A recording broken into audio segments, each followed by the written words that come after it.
यानंतर वळूयात पुढच्या बातमीकडे। जामखेड शहराच्या आनंद मेळाव्यात थरार पाहायला मिळालाय।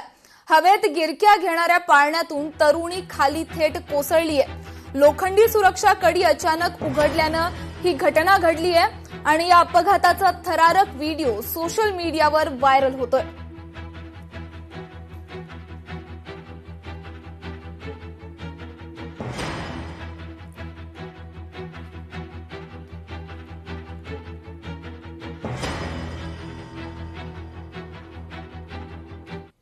तर शेतकरी नेते राजू शेट्टींचं पंतप्रधान मोदींना पत्र आहे।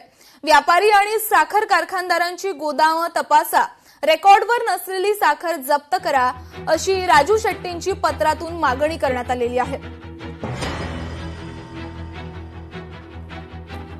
व्यापारी 2 दिवसापूर्वीच पंतप्रधान आणि त्याचबरोबर अन्न नागरी पुरवठा मंत्र्यांना एक पत्र लिहून मी मागणी केली की खरोखरच साखरेची टंचाई असते तर महाराष्ट्राच्या देशात कुठेही साखर मिळत नाही म्हणून लोक अस्वस्थ झाले असं दिसत नाही। प्रत्येक जिल्हाधिकाऱ्यांनी खाजगी व्यापाऱ्यांचे त्याचबरोबर साखर कारखान्यांचे गोडाऊन थेट तपासले पाहिजेत, कारण त्यांना तो अधिकार आहे। कागदावर स्टॉक किती आहे आणि प्रत्यक्षात गोडाऊन मध्ये स्टॉक किती आहे हे तपासणी करून कागदावर नसलेला म्हणजे साखर कारखान्यामध्ये सुद्धा रिकव्हरी चोरलेली साखर अशी सापडण्याची शक्यता आहे।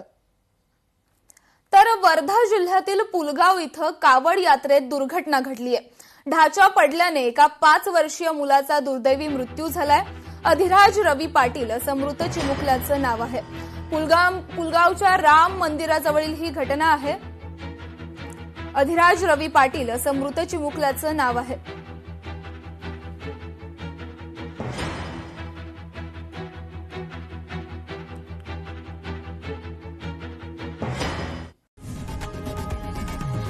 लोकशाही मराठी ऐका, पहा, जागरूक रहा।